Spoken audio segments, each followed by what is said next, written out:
Bago tayo magsimula, gusto ko munang pasalamatan kayong lahat sa patuloy ninyong suporta. Tunay pong nakakataba ng puso ang inyong walang sawang panunood at pagtangkilik sa ating munting channel. Isa sa kanila ang malakas na nagpahayag. Simula bukas, hahanap na ako ng paraan para ilipat ang karakter ko sa Fina City. Delikado na masyado sa ibang rehiyon, siyaw na lang ang tanging kasiguraduhan ng kaligtasan.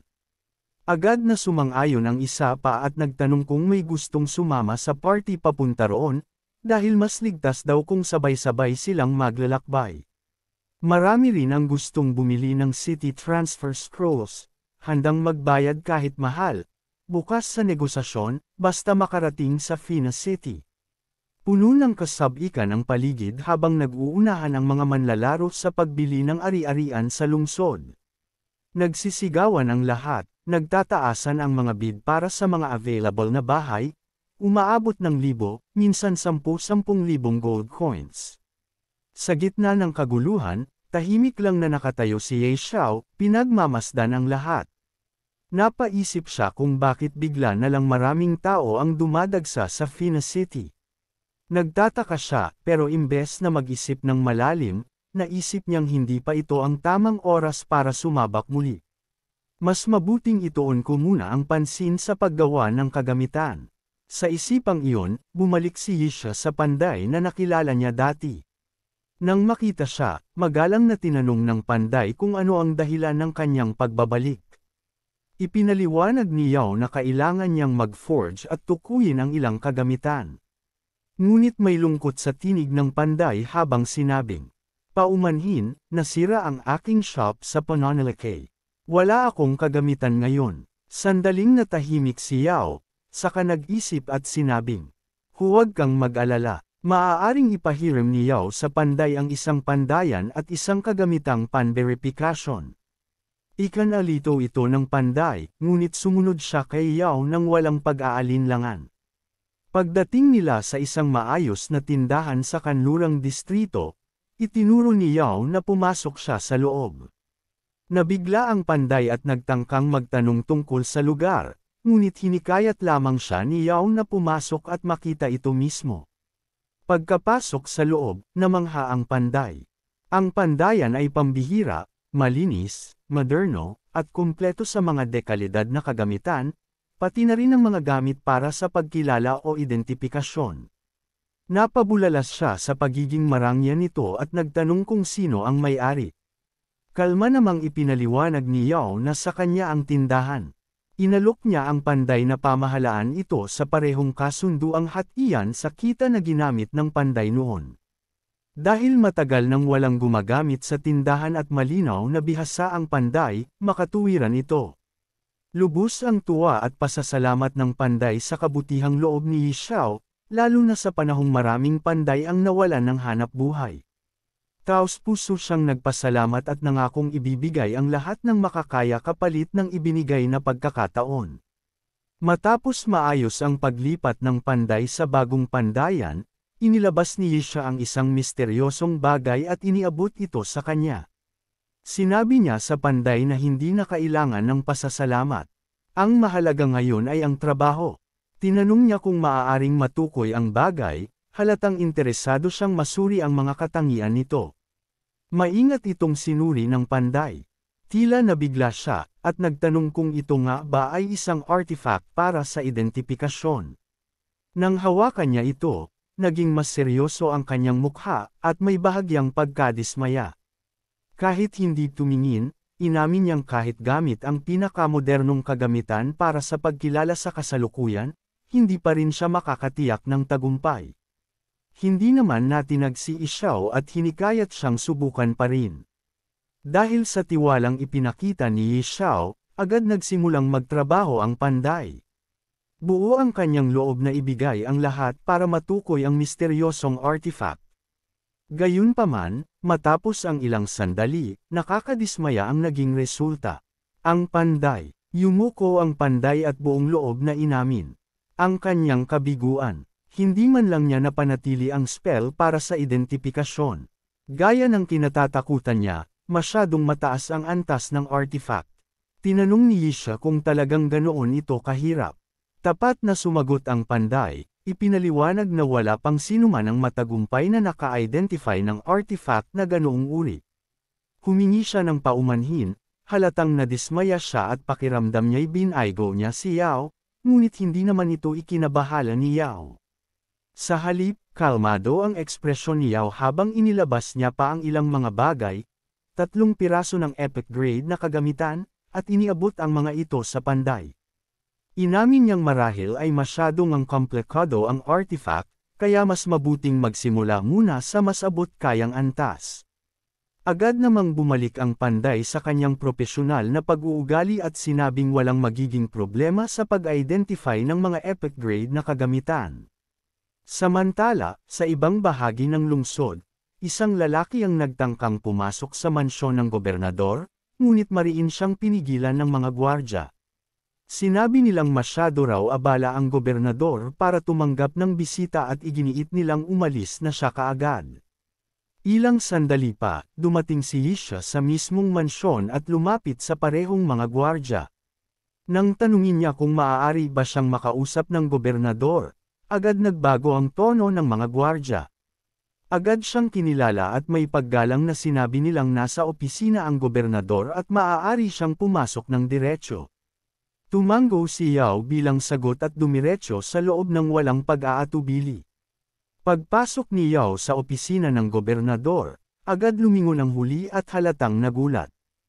Hindi niya inaasahan ang pagbisitang ito. May halong kuryosidad, tinanong niya si Yisha kung may kagyat ba siyang kailangan. Walang pag-aatubiling sumagot si Yisha, seryoso at matatag ang tono. Dumiretso siya sa pakay. Nais niyang magsimula ng paghahanap para sa matagal nang nawawalang lahi. Napataas ang kilay ng gobernador sa narinig. Bahagya siyang umikot sa kanyang upuan at sinabing halos imposibleng matagpuan ang lahing iyon. Ayon sa alamat, naglaho na sila mahigit 1 siglo na ang nakalipas. Para raw itong paghahanap ng karayom sa dayami. Ngunit hindi natinag si Yisha. Inamin niyang mahirap nga ito, ngunit iginiit niyang kailangan pa rin niyang subukan. Namangha sa katatagan niya, tinanong ng gobernador kung anong klaseng suporta ang kailangan ni Yao mula sa kanya. Doon ay inilahad ni Yao ang isang matapang na mungkahi. Nais niyang ipalabas ng gobernador ang isang bounty o gantimpala. Sinumang makakatagpo sa nawawalang lahi ay makatatanggap ng napakalaking gantimpala, 5 milyong gintong barya at 3 piraso ng dark gold grade na kagamitan. Sa pagkarinig sa laki ng alok, nagniningning ang mga mata ng gobernador. Napakalaki ng gantimpala, na malinaw na nagpapakita kung gaano kahalaga ang misyong ito para kay Yisha. Tiniyak ng gobernador na agad niyang ipapalabas ang patalastas para sa gantimpala. Nagpasalamat si Yao ng maikli pero taos puso, at mainit namang tumugon ang gobernador, sinabing hindi na kailangan ng pasasalamat. Wala iyon, lalo na para sa isang tulad ni Isaiah. Kinabukasan, isang global announcement ang lumabas sa laro, at ito ay nakita ng lahat ng manlalaro. Agad itong naging usap-usapan sa buong komunidad. Isang manlalaro ang tuwang-tuwang sumigaw na silipin ng lahat ang balita, nag-level up na naman si Yao. Isa pa ang nagulat na bumalik na naman si Yao sa pag-grind ng level. Habang dumarami ang mga nakababasa ng update, mas lalo silang nabibigla. Mabilis na kumalat ang balita, matagumpay na nalampasan ni Yisha ang napakahirap na level 40 Abyss Trial. Hindi napigilan ng isang manlalaro ang humanga sa tagumpay na iyon, habang ang isa na may sinubukang bigyang katwiran ito, sinasabing, ngayong nakaabot na si Yao sa level 40, baka bumagal na ang kanyang pag-level up, at umaasa silang ganoon nga. Samantala, sa kaibuturan ng lugar kung saan ginaganap ang level 40 Abyss Trial, nakikipaglaban si Yao sa isang mabagsik na halimaw na kilala bilang Abyssal Guide. Umungal ito ng malakas at umatake kay Yao ng buong puwersa. Ngunit matatag si Yisha. Itinaas niya ang isang kumikislap na gintong kalasag sa tamang oras upang salagin ang malakas na atake. Sa itaas ng lugar ng labanan, paikot-ikot sa himpapawid ang tapat niyang kaibigang dragon na si Xiaoy. Kahit walang utos, nagpakawala ito ng naglalagablab na apoy na bumalot sa halimaw at sinunog ito hanggang sa maging abo. Sa ilang sandali, naglabas ng huling sigaw ang Abyssal Guide bago ito bumagsak sa lupa, wala ng buhay. Samantalang nakadapo sa balikat ni Yao ang isang pulang poloka, na tila. Tumingin pababa ang pulang poloka sa natalong halimaw at may pang-uuyam na sinabi na sana raw ay naging abo na si Yao kung hindi dahil sa makapangyarihang kalasag, isang bagay na posible lamang dahil may pera siya upang bilhin ito. Hindi na pinatulan ni Yisha ang puna. Sa halip, mahinahon ngunit kumpiyansa siyang sumagot. Ipinaliwanag na mula nang tumanggap si Xia Hui ng basbas ng Diyos ng Dragon, tumaas ng husto ang mga stats nito, kaya mas naging makapangyarihan kaysa dati. Habang nasa ere pa rin si Xia Hui at patuloy na lumilipad sa ibabaw ng labanan, yumuko si Yao at pinulot ang bagay na iniwan ng halimaw sa kanyang pagkatalo. Sa pagtingin niya rito, agad niyang nakilala kung ano ito, isa na namang piraso ng fragment.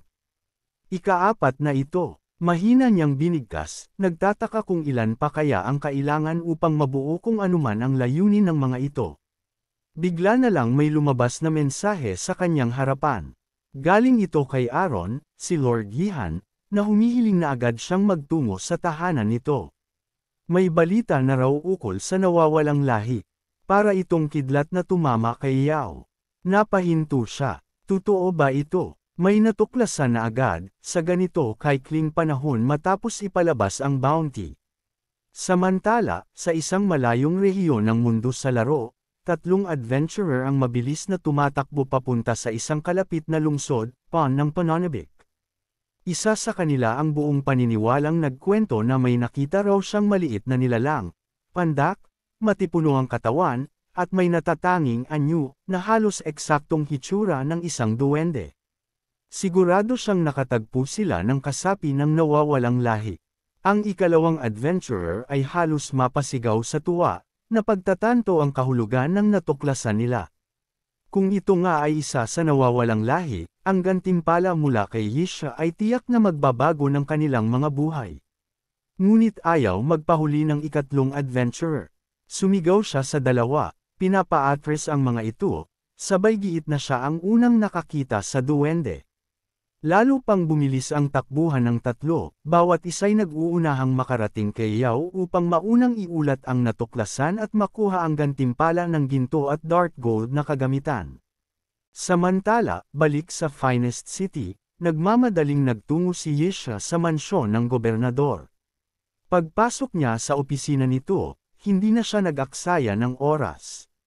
Seryoso ang kanyang ekspresyon habang agad na nagtanong, totoo ba ang balita? May natagpuan na ba? Totoo ba talaga ang balita tungkol sa nawawalang lahi? Lumingon ang gobernador sa isang kabalyerong nakasuot ng mabigat na baluti na nasa malapit at nagbigay ng isang simpleng utos. Sinabi niyang siya na ang magpaliwanag ng lahat kay Yao. Maya-maya, sa labas ng mansyon ng gobernador, makikitang kausap ni Yao ang naturang kabalyero na inatas ang ihatid ang ulat. Magalang siyang binati nito, tinawag siyang Ginoong Yao, at ipinaliwanag na sa gubat malapit sa Fa City. May nakita siyang grupo ng mga kakaibang nilalang, maliit ang tangkad at may anyong hindi tumutugma sa alinmang karaniwang lahi. Malakas ang pagkakahawig nila sa mga duwende, kaya malamang na sila ang mga labi ng nawawalang lahi na matagal nang hinahanap ni Yao. Itinaas ni Yao ng bahagya ang kamay, tila may gustong linawin, saka siya nagtanong kung sigurado ba talaga ang kabalyero na may ganitong grupo sa ganoong kalapit na lugar sa lungsod. Ang ideya na nagtatago lamang ang nawawalang lahi sa labas ng Fina City ay tila masyadong perpekto upang maging totoo. Buong kumpiyansang sumagot ang kabalyero. Sumpa niya, nakita niya mismo ang mga nilalang habang nagkukubli sa kagubatan noong naganap ang kakaibang pagsalakay kamakailan. Kung hindi dahil sa pakikialam ni Yaya na siyang nagtapos sa pangyayaring iyon, inamin niyang malamang ay hindi siya nakaalis ng buhay upang may hatid ang balitang ito. Pinutol siya ni Yao sa kalagitnaan ng kanyang sinasabi, hindi sa kabastusan, kundi dahil sa pagkaapurahan. Hindi niya kailangan ng papuri, ang kailangan niya ay aksyon. Inutusan niya ang kabalyero na agad siyang dalhin sa gubat. Mabilis silang lumabas ng lungsod, sabay na naglakad patungo sa tinukoy na direksyon. Habang naglalakad, iminungkahi ng kabalyero na magpadala na rin ng karagdagang mga sundalo para sa seguridad, ngunit agad itong tinanggihan ni Yao. Buo ang loob niyang kaya niya ito kahit mag-isa.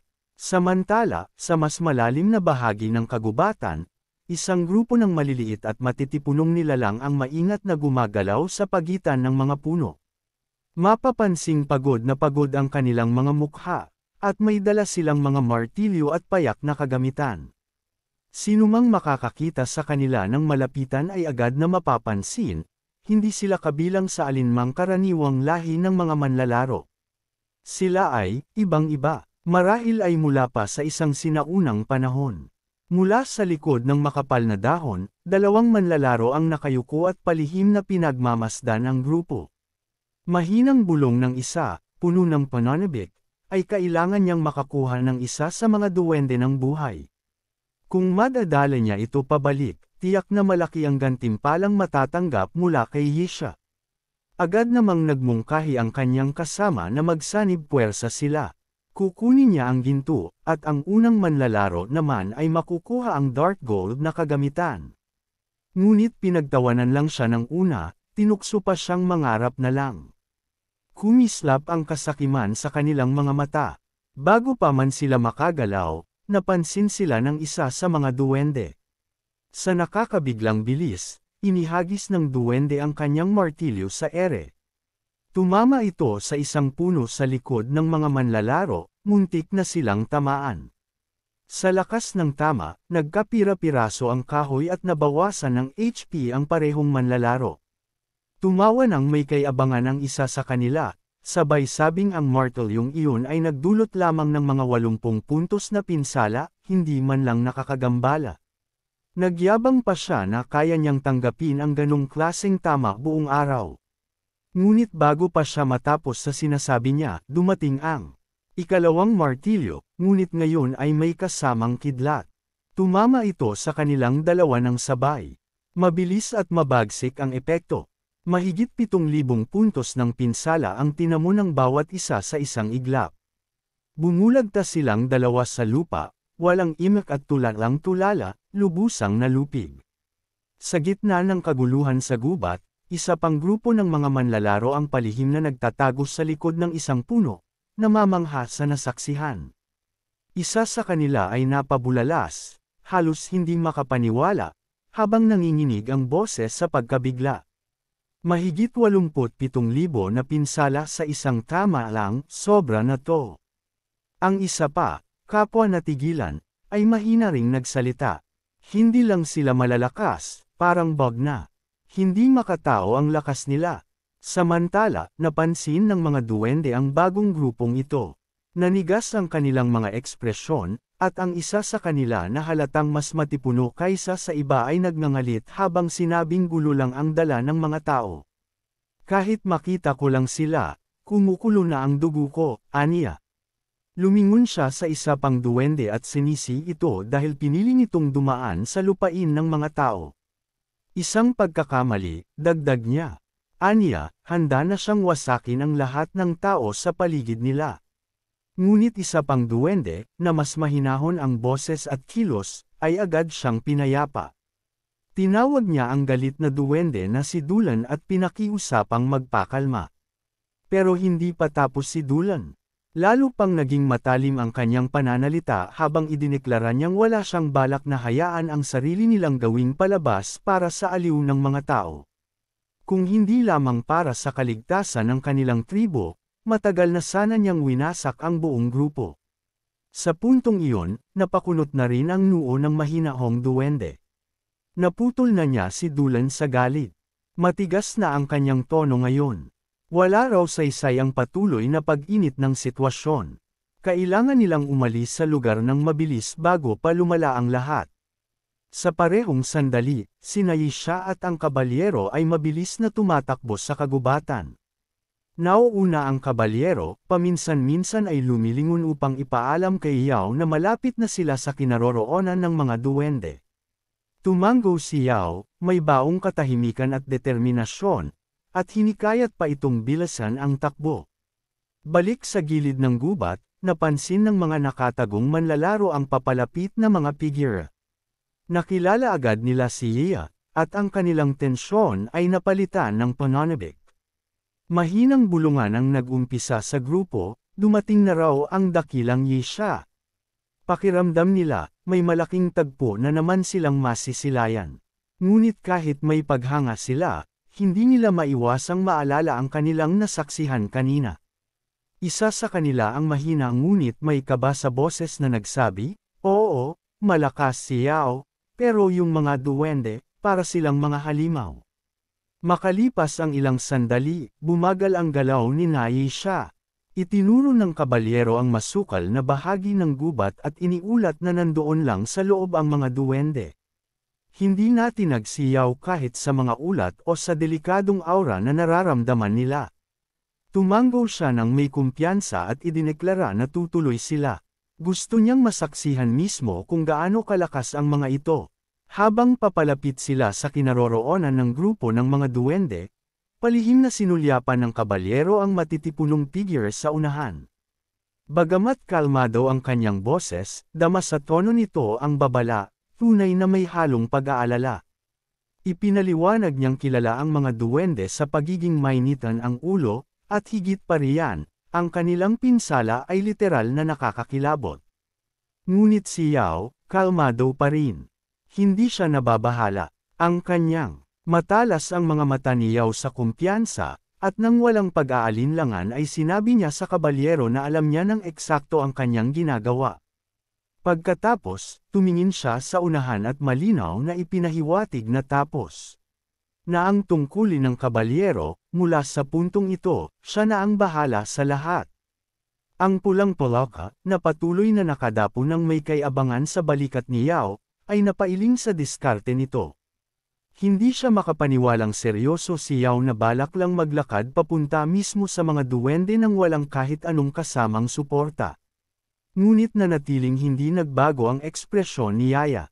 Nauunawaan ang utos, tumango ang kabalyero ng may paggalang at umatras, lubos ang tiwala sa pagpapasya ni Yao. Sa unahan, napansin na ng mga duwende ang paglapit ni Yaya. Isa sa kanila ang galit na umungol, sabay hawak ng mahigpit sa kanyang kamao. Isang tao, naglakas loob na lumapit ng ganito kalapit. Handa na siyang durugan ito sa mismong kinatatayuan. Ngunit bago pa siya kumilos, isa pang duwende ang napatingin ng mariin kay Yao, may kakaibang ekspresyon sa mukha. May kakaiba sa taong ito. Hindi karaniwan, hindi rin nakakainis. Kahit ang unang duwende, na kanina lamang ay nag-aapoy sa galit, ay biglang napahinto. Habang tumatagal ang pagtitig niya, tila unti-unting nawawala ang kanyang puot. Ang kagustuhan niyang lumaban ay natunaw, napalitan ng isang hindi maipaliwanag na pagkamausisa.